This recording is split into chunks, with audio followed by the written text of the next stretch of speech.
So here I am at Manzano's RV Park, and as I was saying in the last video, it's just been sold, and we have new owners, John and Barb. They're really nice, very sweet. In like a week or so, they learned everybody's names here at the park and everything. And I've been trying to tie down Lee so that he will record as well. I think he still has a little bit of lawyer left in him because when I was at the courthouse in Fairfax County, Virginia, there were so many attorneys and it was so hard to tie an attorney down and get him to sit down and talk. And that's what's been happening with Lee. He's basically been practicing his guitar and running, and I just can't get him to record. So he does exist, but I'm going to go ahead and start with a story, with one of our stories. So when we got Max, like we said, we got him in Bremerton in Washington State, and we parked him in front of our house where we used to live. And apparently you can't have an RV just sitting in front of your residence, even though it's not abandoned. So we had to move it every so often. So one time Lee was going to move it from to another spot. And as he's getting the keys, I say to him, I go, okay, make sure that everything is tied down. And apparently make sure everything is tied down does not include making sure that the door is properly closed. So he drives it around, and I'm in the house, and I get a text from him that says, I need you to come outside. And I'm like, come outside? Okay, where are you? Because I don't know where you are. So I run outside, and I look in the intersection, and there's Max, just stopped in the middle of the intersection, and Lee is looking like he's about to light Max on fire. So what happened was that apparently he did not apparently, but that he did not shut the main door that goes into like the living area, which I'm sure has a name, I just don't know what it is. And as he turns the corner, the door swings open and proceeds to hit a bunch of cars along the way. This is what Lee's telling me. He goes, oh, I hit so many cars, and I think I totally destroyed some cars on the street. And, you know, typical exaggeration because it didn't look that bad. Like, it didn't look like he hit any other cars, but obviously he hit something because the door was swinging wildly. And Max had stopped running or working. So he managed to turn Max on enough to get him parked in front of our house. And the door wouldn't close because it's like off its hinges. So I get it closed with duct tape and rope, which looked fabulous in front of our really snazzy neighborhood in Seattle. And I could just hear the money draining out of the bank account. Anyway, we called the mechanic in Kent, in Washington State, which I can't remember the name of it. But they really knowledgeable, really, really helpful and everything. So we get Max towed over there, and whatever was wrong in the engine gets fixed, and they're telling us the problem with the door. So the problem with the door is that, as we said, there's a lot of things wrong with Max, and one of the things that's wrong is that the wood surrounding the door is a little bit on the rotted side. So there was nothing that could actually be done about the door, except what they did was they sort of like got it back into place, sort of like some sort of magic that they did to get it to shut, and save us a little bit of money. So the door closes and locks. So that was the story of the first time that Lee drove around the block with Max. And then another time, he was taking it somewhere. I can't remember. I think he was just driving it around the block again to move it to another spot. And the awning had not been properly locked into place. So, drives it around the block. The awning flies off of the hook, hits a car, and yanks the awning off of the base, the bottom of it. And there's this huge gash on the bottom with like fiberglass and wood and all kinds of stuff. And he hits a car on the corner and is again, oh my God, he's like ready to give up on this whole idea. Anyway, parks the car and he walks over to the car that he hit, and he had actually like pulled the rear view mirror from the side, and the woman had come out and she's like, oh my God, I'm so glad you came back because I just got this car. It's a brand new car because my other car was totaled because somebody had a hit and run, and I'm so glad you came back. And so anyway, that was a whole nother thing to deal with, the insurance and all this other stuff. And so we are trying to figure out what to do with the awning. There's nothing to hook it on. So we take it to our other mechanic who is, okay, so the mechanic in Kent does the RV part of it, and then we had a mechanic in Seattle who did the engine part of it.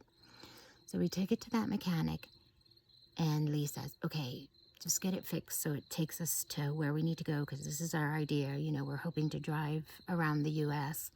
and go to, you know, drive down Mexico and yada yada and get to Belize.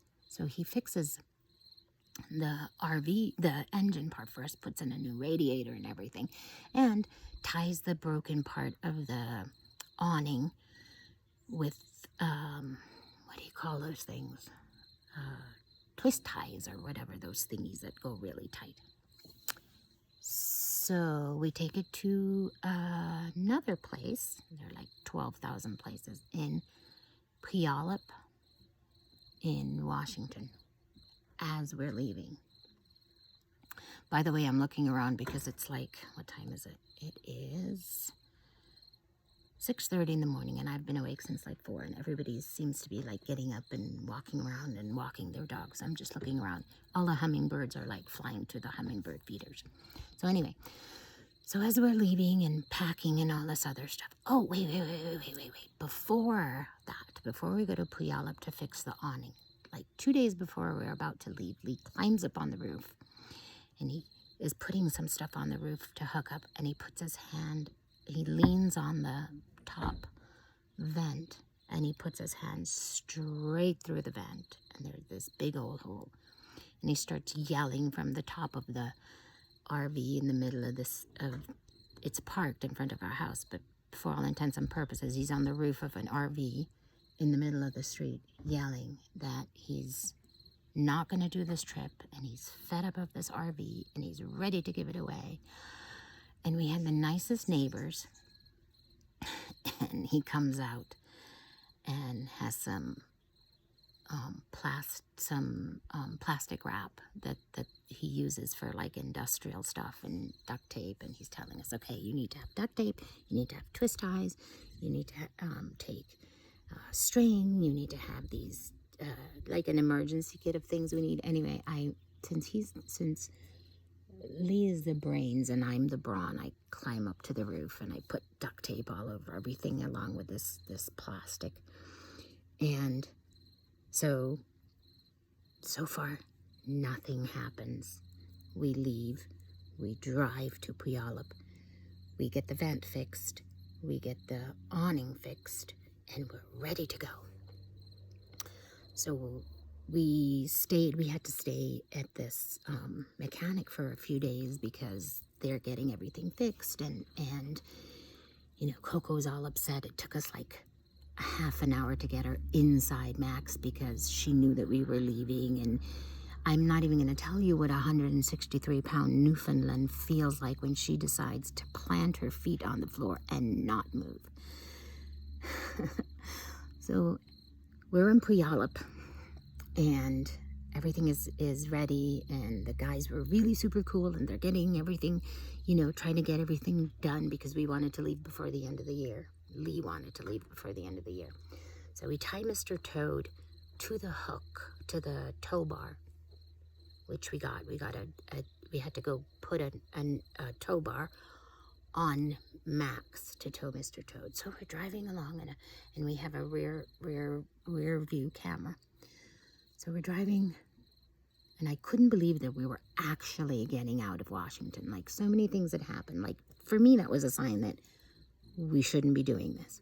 But I wasn't going to say that because Mr. Lee is very, very positive.